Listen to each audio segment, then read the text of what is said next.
Masechet Gittin, traité Gittin, Daf Nun, feuille numéro 55, quatrième ligne, Matitil Mishnah, et Aïd Rabbi Yochanan ben Gulgeda. Rabbi Yochanan ben Gulgeda a témoigné à la Hareshet concernant une femme sourd-muette, chez Sia Avia, qui était mariée par son père. C'était donc un mariage qui était valable de par la Torah, chez Yotz Abeget, qu'elle peut être répudiée par un acte de divorce, puisque de toute façon, on n'a pas besoin de son accord. Donc même si elle n'a pas toute sa conscience, c'est quand même valable. Voilà, Ketana Bat Israël, et également concernant une fille mineure qui est fille d'Israël, chez Nisset le Kohen, qui s'est mariée à un prêtre,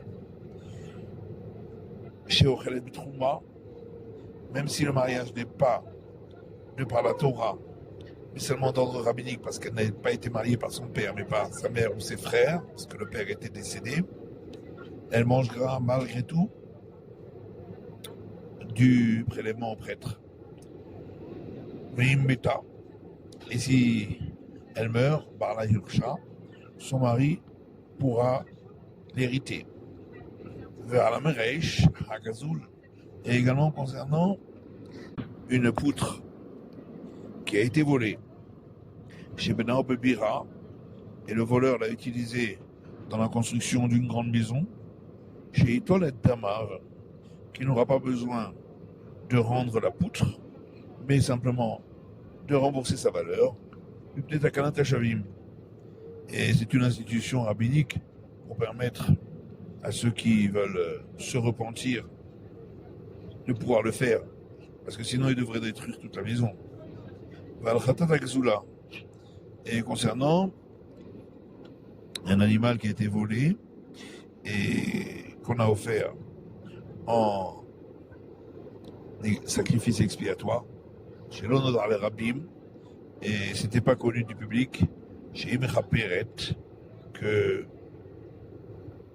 le sacrifice sera valable pour l'expiation, pour le bienfait de l'autel. Gemara, Amarava, Rava dit, mais chez Rabbi Yochanan ben Gulgeda, du témoignage de Rabbi Yochanan ben Gulgeda, nous apprenons, Amar le Eidim, que si le mari a dit à deux témoins, regardez cet acte de divorce que je vais donner à ma femme. Et quand il l'a donné à sa femme, il lui a dit, prends cet acte de créance. À résumer Gourechet, elle sera malgré tout considérée comme divorcée. N'est-ce pas que Rabbi Yochanan ben Gulgeda a donc dit on n'a pas besoin de la conscience de la femme, puisque même si elle est sourd-muette, on peut la divorcer.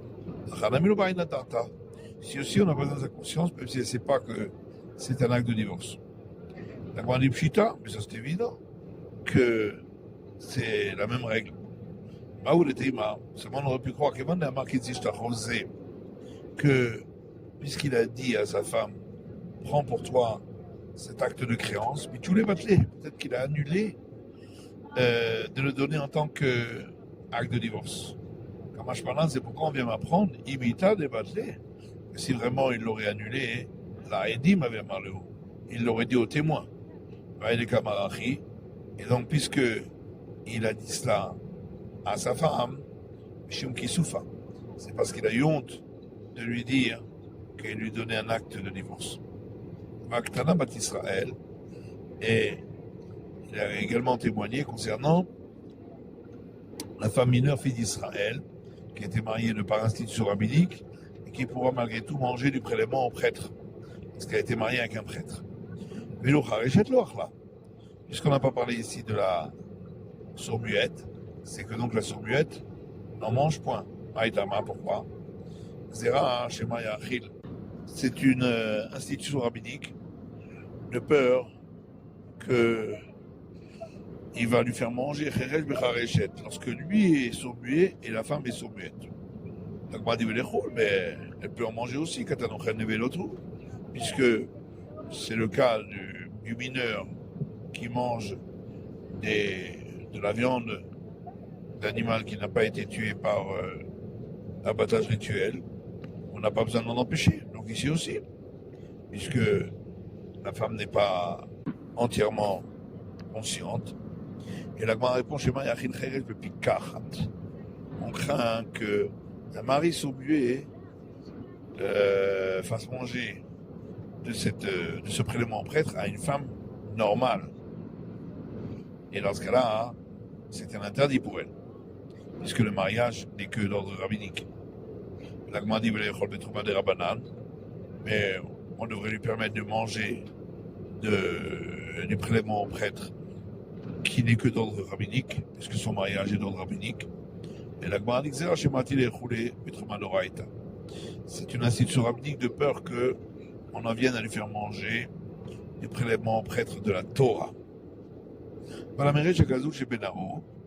avait dit dans le Mishnah qu'il a témoigné également concernant la poutre qui a été volée et qui a été utilisée pour la construction d'un grand bâtiment. Tanou Rabbanan, nos sages ont enseigné Gazal Meresh, si quelqu'un a volé une poutre, Benao Bebira, et l'a utilisée dans la construction d'un grand bâtiment. Shammai Omrim, l'école de Shammai disent, Mekakea, encore la birakula. Il détruira tout le bâtiment, Mazir Meresh et Baalam, pour rendre la poutre à son propriétaire. Au bâti de l'Omrim, et l'école de Hillel disent, le propriétaire ne recevra que la valeur de la poutre. C'est une institution qui a été faite pour le bienfait de ceux qui veulent se repentir. Il y en a vu dans le Mishnah qu'il a témoigné également concernant un sacrifice expiatoire qui a été apporté avec un animal vausé, que c'est valable.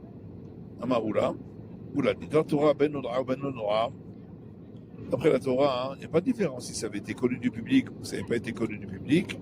Et ce n'est pas valable pour sacrifice expiatoire. Maïtama, pourquoi? Yush Gedi Lokane. Le fait que le propriétaire a désespéré de le retrouver, ça n'a pas permis que l'autre en ait fait l'acquisition. Pourquoi les sages ont institué que si ce n'était pas connu du public, ça servira de sacrifice expiatoire. C'est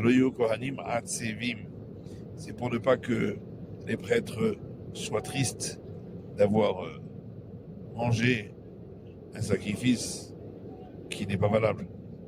Après les Rabbanan Neoula, alors les sages ont dit Aoula Vanam Netikuna Misbeat. Pourtant, nous avons vu dans la Mishnah que c'est pour le bienfait de l'autel. Amalahem leur a répondu puisque les prêtres seraient attristés, alors ils ne voudront plus offrir les sacrifices et il n'y aura plus de sacrifice sur l'autel. C'est pourquoi on l'a fait pour le bienfait de l'autel. Ravuda Amar, alors que Ravuda lui a dit, d'après la Torah, ben nodra, que la chose a été connue du public ou pas été connue du public, mechaperet. C'est valable comme sacrifice expiatoire. Maïtama, pourquoi? Yush Kedikani. Lorsque le propriétaire a désespéré de le retrouver, l'autre l'a acquis. Matamamou Nodraena Mekaperet. Pourquoi les sages ont-ils dit que si c'était connu du public, c'est pas valable comme sacrifice expiatoire? C'est pour ne pas que les gens disent que l'autel mange des choses volées. On comprend pour Oula qu'on a parlé de sacrifice expiatoire parce que c'est un sacrifice qui est consommé par les prêtres et les prêtres seront attristés de savoir qu'ils ont consommé un sacrifice qui n'était pas valable. Et là, le Rav Yehuda, et d'après Rav Yehuda qui a dit on n'est pas que les gens disent que l'autel mange des choses volées. Pourquoi on a parlé de sacrifice expiatoire? À Philorola, ami, même si c'était un holocauste aussi, ce serait pareil. On a voulu dire non seulement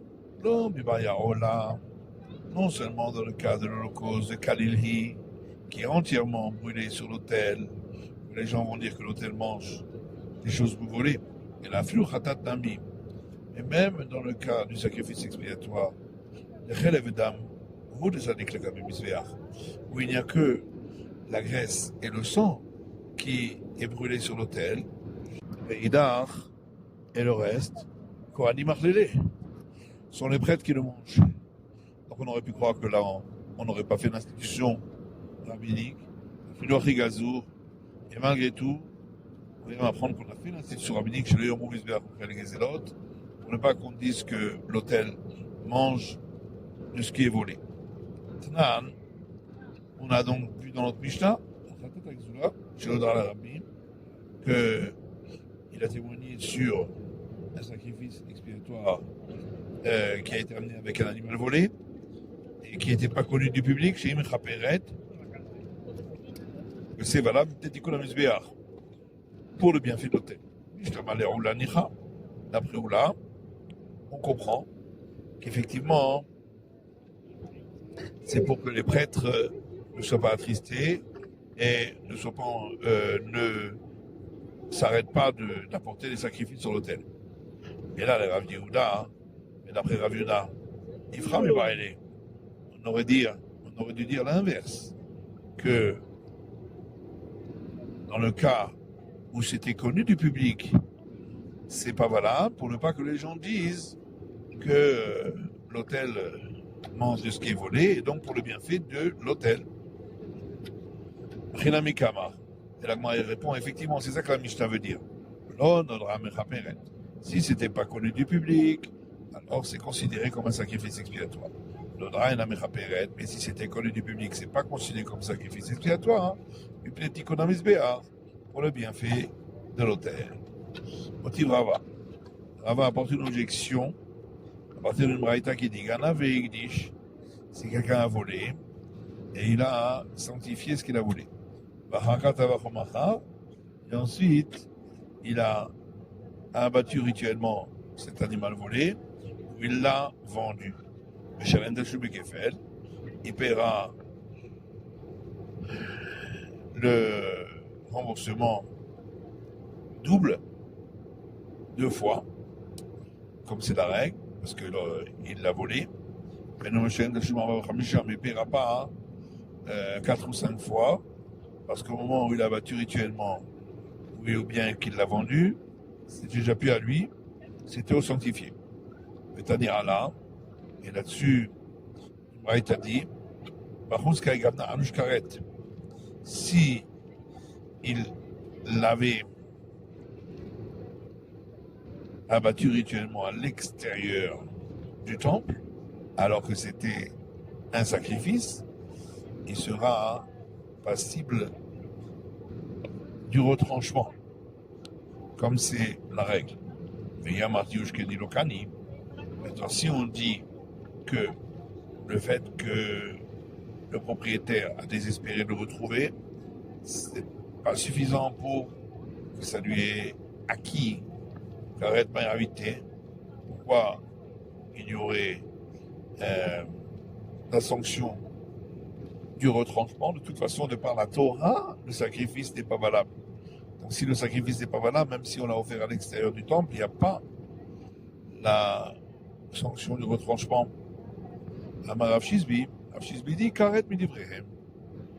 C'est une sanction de retranchement de par institution rabbinique, puisque de par institution rabbinique, comme on l'a vu, le sacrifice est valable. Les sages ont souri ironiquement sur cette réponse en disant Karet Midivrehem Miika. Est-ce que ça existe une sanction de retranchement d'ordre rabbinique? Amar Lehu Rava. Rava leur a dit Gavra Rabba Amar Milta.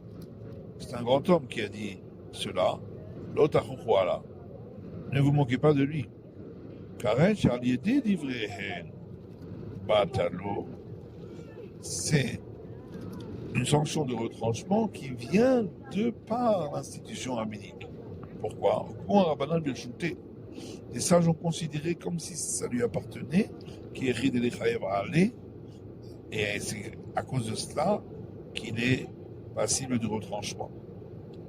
Rava dit, Avadai Kami Bayani. Cette question, c'est certain que je me la pose. Qui est mon rabbanan bijouté? Lorsqu'on a dit que les sages l'ont mis dans son domaine, ils lui ont fait acquérir Misharat Gneva ou Misharat Gdisha? Est-ce que c'est depuis le moment du vol ou est-ce que c'est depuis le moment où il l'a consacré? Maïnaf Kamina, qu'est-ce que ça change? Les Gizotea ou Bladotea? Concernant la tonte et les petits qui seraient nés entre ces deux moments, est-ce que ça lui appartient ou pas? Maï, qu'est-ce qu'il en est? Adarama Rava. Ensuite, Rava dit Mistabra. Il me semble logique, Mishat Gdisha, que ça lui appartient qu'à partir du moment où il l'a sanctifié, chez le Niska, parce qu'on ne cherche pas à ce que le fauteur, comme ici où c'est un voleur, soit récompensé. Natitin, Bishta, Loya Sekrikon Behuda, il n'y avait pas de non-juifs qui allaient tuer des juifs et qu'on a dû apaiser en leur donnant des terrains en Judée. Lorsque il y a eu les morts de la guerre qui a entraîné la destruction du temple. Mais après cette période de ceux qui ont été tués dans cette guerre, il y avait des non-juifs qui voulaient tuer des juifs et on a apaisé en donnant des terrains. Ketzad, et quelle est la règle dans ce cas-là? La Karmisikrikon. Si un juif avait racheté le terrain en question de ce non-juif, le Chazav et la Karmi Barlabait, et ensuite il l'a racheté du premier propriétaire, Mikro Batel, l'achat n'est pas valable. Parce que le premier propriétaire l'a fait pour ne pas mettre en colère le non-juif, par crainte. Mais s'il l'avait d'abord acheté du propriétaire et ensuite du non-juif en question, Mikro Kayam, l'achat est valable. La Karminaïsh, le Chazav, la Karminaïsha. Il en va de même d'une personne qui a acheté un terrain du mari et ensuite il a acheté la femme qui est la nue propriété alors que le mari a l'usufruit.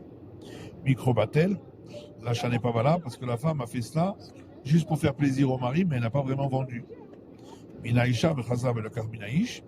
Et s'il a d'abord acheté de la femme et ensuite du mari, Mikro Kayam, l'achat est valable. Zou Mishnah Rishona. Ça c'était le premier enseignement. Bedin Shelacharehem, le tribunal rabbinique qui est venu après, un mot on dit, Alokar Bisikrikol, celui qui a acheté de ce non-juif, Utenabernim Revia, et l'achat sera valable, mais il aura payé un quart du terrain au propriétaire. Ceci pour permettre de racheter ces terrains-là et qu'ils ne restent pas chez les non-juifs. Et maintenant, Bisman Shen Beyadan Likar. Et quand est-ce qu'on dit ça? C'est dans le cas où le propriétaire n'avait pas la possibilité de racheter. Avalej Beyadan Likar, et s'il avait de quoi racheter, Hen Kodmin Choladam. Il passe avant tout le monde. Rabbi Hoshib Beddin, ensuite Rabbi a fait siéger un tribunal rabbinique, Venimnu, et ils ont décidé, Sheim Shahata, que si le terrain en question était resté chez le non-juif pendant 12 mois, tout celui qui veut racheter peut le faire, ceci afin qu'il soit racheté, mais il donnera au premier propriétaire le quart du prix du terrain. Mara dit, comment c'est possible que lorsqu'on tuait les juifs au moment de la guerre, il n'y avait pas de non-juifs qui voulaient tuer des juifs et qu'on devait apaiser en donnant un terrain, mais Aruga Milchama Velach, et après que cette période des Juifs qui ont été tués dans la guerre est passée, il y a pas si cricole. Il y avait des non-Juifs qui voulaient tuer des Juifs et on devait apaiser en donnant un terrain. Pourtant, ça devrait être l'inverse. Amar Rav Yehuda explique Lodanu badin sikrikol kama. Ce qu'on a voulu dire, c'est que au temps de la guerre, on n'a pas appliqué la règle qu'on a donnée dans la Mishnah concernant le non-juif. On a dû apaiser en donnant un terrain. Amar Rabbi Yassi, Rabbi Yassi a dit Gimel Xerot Gazrou. Les Romains ont décrété 3 décrets successifs. Zerata Kamaita, le premier décret c'était Kol Delakatil Likteluhu. Tout celui qui ne tue pas un juif, on le tuera. Metzirata. Le deuxième décret c'était Kol Dekatil Laiter Barazuzé. Tout celui qui tue un juif devra payer le montant de 4 zouz. Batraïta. Et le dernier décret c'était Kol Dekatil Likteluhu. Tout celui qui tue un juif, on le tuera. Il c'est pourquoi. Kamaita ou Metzirata, lors des premiers et seconds décrets, qu'avant des Katli, étant donné qu'il tuait les Juifs, vu le danger, le propriétaire faisait acquérir aux non-juifs en question. Atraïta, par contre, lors du dernier décret, Amri Aïna Dishkul, puisque il y avait moins de danger, alors le propriétaire se disait maintenant je le laisse prendre, mais ensuite je viendrai lui faire un procès pour récupérer le terrain, et c'est pourquoi dans ce cas-là on considérait qu'il n'avait pas fait acquérir aux non-juifs. C'est là que s'applique la règle édictée par la Mishnah. Amar Rabbi Yochanan a dit Maïdirtiv, sur quoi s'applique ce verset dans les proverbes. Ashri Adam Mefaret Tamid, heureux l'homme qui a toujours la crainte. Ou Makshelibo, celui qui a le cœur dur et qui ne craint rien, Ipol Bara, tombera dans le malheur. À Kamsa ou Bakamsa, Harov Yerushalayim. À cause de Kamsa et Barkamsa, Jérusalem a été détruite. À Tarnegol avec Tarnegolta, Harov Tomalka. À cause d'un coq et d'une poule, Tourmalka a été détruite. Saka de Rispak, Harou Betar, à cause de la paroi d'un carrosse en bois pour une princesse, a été détruite Betar. Donc on a dit à cause de Kamsa et Bakamsa a été détruite Jérusalem. Daougavra de Rachameh Kamsa, il y avait un homme dont son ami était Kamsa, Baal Devaveh Bar Kamsa, et son ennemi était Bar Kamsa. Avat Seoudata, il a fait un grand repas. Amar le Shamae, il a dit à son domestique, Zila itili Kamsa, viens et amène-moi Kamsa pour participer au repas. Hazal a itili Bar Kamsa, il s'est trompé, il lui a amené Bar Kamsa. Ata est arrivé le maître de la maison, Ashkechet Aveyativ. Il a trouvé Bakamsa qui était assis au repas. Amaré, bien Daougavra, Baal Devava, Daougavra. Il lui a dit, mais puisque tu es mon ennemi, qu'est-ce que tu fais là? Koum, lève-toi, pour et sors. Amar, il lui a dit, oui, il va tailler, puisque je suis déjà venu, Shafkan, laisse-moi, et je te paierai le montant de ce que j'aurais mangé et bu. Amar Lelo, il lui a dit non. C'est la fin de l'étude du DAF Nunhe, de la feuille numéro 55.